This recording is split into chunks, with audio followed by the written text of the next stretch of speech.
네, 안녕하세요. 여러분들 반갑습니다. 데이언 멘토 권혁철입니다. 오늘 재룡전기 좀 보려고 하는데요. 일단 재룡전기 매출 비중이 변압기가 100% 차지하고 있는 기업이죠. 그리고 지금 현재 재룡전기 주가 정말 상승을 멈추지 않고 계속적으로 달려가고 있는 상황인데요. 어제도 말씀을 드렸지만 이 트럼프 영향으로 인해서 이 환율이 현재 상승을 하고 있어요. 그에 따라서 이 재룡전기가 매출적으로 더 상승할 가능성이 생겼는데요. 오늘 이러한 부분들 좀 복귀 형식으로 다시 한번 말씀을 드리려고 합니다. 우리 여러분들께서 이 재룡전기 이것이 정말 궁금한 점이 있다라고 하신다면 꼭 댓글 남겨주셔가지고요. 제가 그 댓글을 토대로 다음 영상에서 아는 내용이라고 한다면 바로 말씀을 드리도록 하고, 모르는 내용이더라도 서치 이후에 말씀드리도록 할 테니까 꼭 댓글 남겨주시면 정말 감사할 것 같습니다. 그럼 재룡전기 바로 보도록 할 텐데, 일단 앞서 말씀드렸다시피 재룡전기 같은 경우 이 변압기 비중의 100% 정도 차지하고 있는 기업이죠. 그리고 제가 저번 영상에서 이 재룡전기의 모멘텀이라고 한다면 여러 가지가 있을 수 있겠지만, 첫째로 이 북미 전력 인프라망 구축, 그리고 두 번째로 AI 데이터 센터라고 말씀을 드렸던 기억이 나고 있는데, 근데 제가 실제로 이 IR 담당자와 통화를 한 영상이 있었습니다. 그때 어떤 내용을 가지고 통화를 했냐라고 해본다면, 지금 현재 이 북미 전력 인프라망 구축으로 인해서 어느 정도 수주가 나오고 있는 것을 좀 확인해 볼 수가 있겠는데, 좀 지속적으로 지금 수주가 나오고 있는지에 대해서 좀 제가 여쭤봤어요. 그랬더니 IR 담당자분께서 이 변압기 같은 경우 지속적으로 이 수주가 예정이 되어 있고 지금 수주 잔고도 상당히 쌓여 있다라고 말씀을 주셨더라고요. 실제로 재룡전기 같은 경우 매출 비중이 2023년에 75% 이상으로 2022년 대비 상당히 상승한 모습을 좀 보여주고 있죠. 지금도 지속적으로 북미에 수출을 하고 있다라고 보시면 될 것 같은데요. 그런데 이 현재 환율이 올라가면서 이 재룡전기 2분기를 넘어서 이 3분기, 4분기 올 한 해 더욱더 매출이 상승할 가능성이 올라갔습니다. 당연하게도 앞서 말씀드린 것처럼 재룡전기는 이 미국에 변압기를 수출하면서 이 달러를 벌어오기 때문인데요. 이렇게까지 환율이 오른 이유는 뭐 여러 가지 이유가 있을 수는 있겠지만 바로 최근 발생한 트럼프 피격 여파이죠. 트럼프 피격 여파로 인해서 지금 공화당 지지자나 아니면 중도 보수층들이 지금 결집을 한 상황인데요. 그렇기 때문에 트럼프가 이 당선이 될 가능성이 커졌죠. 사실 저번 이 바이든과 트럼프가 토론을 벌였을 때 바이든이 참패를 해가지고 트럼프의 지지율이 올라갔었는데, 이번 일로 인해서 거의 당선 확실시해 보이고 있는 모습을 보여주고 있습니다. 이로 인해서 안전자산에 몰리면서 환율이 상승하고 있는데, 그렇다면 왜 이 트럼프가 당선이 된다면 환율이 상승할까? 바로 정책 불확실성이에요.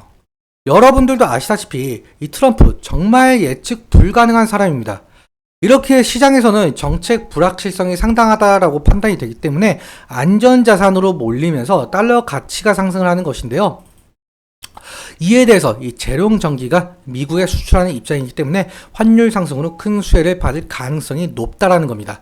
그럼 수급적인 측면과 이 차트적인 측면 좀 보도록 할 텐데, 일단 재룡전기 오늘 좀 차트를 보자라고 한다면 지금 아래 꼬리가 좀 길게 나온 모습을 보실 수가 있죠. 한 몇 퍼센트까지 하락을 했냐라고 본다면 거의 약 마이너스 4%까지 하락을 했다가 좀 11일 이평선은 좀 지지를 받고 아래 꼬리가 달린 모습을 좀 보실 수가 있겠는데요. 제가 아마 그런 말씀 드린 적이 있었을 거예요.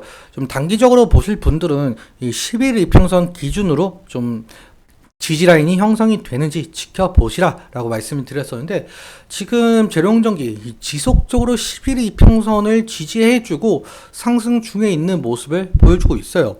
그래서 다음 날, 그러니까 내일도 마찬가지로 이 10일 이평선을 지지해주는지가 관건을 보이고, 만약에 이 재룡전기 좀 길게 가져가고 싶다, 그러니까 뭐 장기적으로 보시고 싶다라는 분들은 한 이 부분까지는 좀 볼 수가 있을 것 같습니다.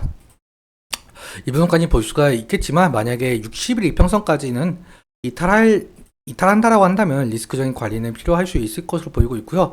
그리고 제가 매번 말씀을 드리지만 지금 재룡전기 같은 경우 이 신고가 부근에 위치를 하고 있다 보니까 이 매도의 심리보단 반대로 말했죠. 이 매수의 심리보다 이 매도의 심리가 더 강할 가능성이 상당히 높다. 이러한 점 좀 염두에 두시면 좋을 것 같다라고 말씀을 드린 바가 있었습니다. 실제로 7월 11일 신고가를 찍고 윗꼬리가 나온 모습을 좀 보실 수가 있겠고, 어제도 마찬가지로 윗꼬리가 나온 모습을 보실 수가 있겠죠. 그렇기 때문에 이러한 부분도 좀 염두에 두시면 좋을 것 같고, 오늘 수급적인 측면도 함께 살펴보자면은, 오늘 같은 경우 개인이 136주 거의 매수가 나온 모습을 보실 수가 있겠고, 외국인은 반대로 근데 매도를 했대요. 5만 1000주.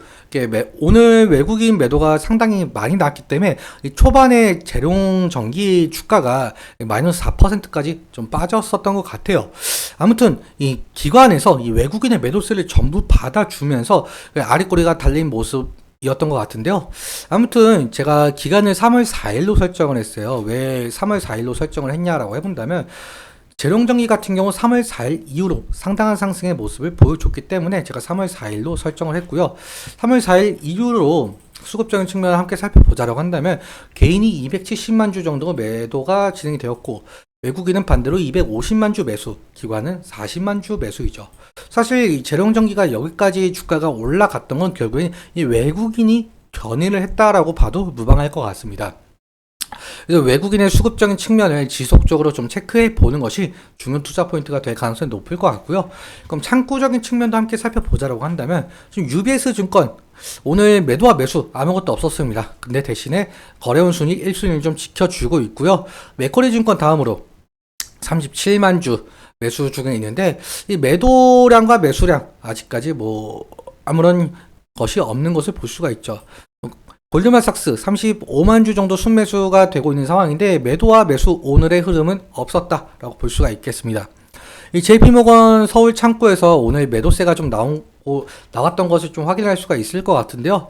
원래는 어제까지만 해도 29만 주 순매수였지만 오늘 27만 주까지 좀 떨어졌다라고 볼 수가 있을 것 같아요. 멜릴린치 220주 오늘 매도가 나왔고, 누적 순매수 23만 주, CLSA 13만 주 오늘 매도와 매수 없었다. CT그룹 오늘도 매도와 매수 없었다. IBK 투자증권 같은 경우도 오늘 없었고, HSBC 오늘도 없었네요. 일단 1위부터 7위까지 전부 이 외국계 증권 창구이죠. 그래서 외국계 증권 창구에서 만약에 매도 물량이 쏟아지게 된다고 한다면, 그건 재룡전기 주가에 악영을 끼칠 가능성이 상당히 높으니까 이러한 점도 매일같이 확인하는 것이 중요 투자 포인트가 될 가능성이 높을 것 같습니다. 자, 오늘은 여기까지 말씀을 드리도록 할 텐데, 앞서 말씀드린 것처럼 여러분들께서 이 재룡전기 이것이 정말 궁금하다라고 하신다면 꼭 댓글 남겨주시면 정말 감사할 것 같습니다. 그리고 오늘 말씀드린 내용과 차트적인 부분에 대해서 제 개인적인 견해가 있을 수밖에 없기 때문에 여러분들의 주관적인 견해와 함께 투자를 현명한 선택하셨으면 좋겠습니다. 오늘도 시청해주셔서 감사하고, 지금까지 데이언 멘토 권혁철이었습니다. 감사합니다.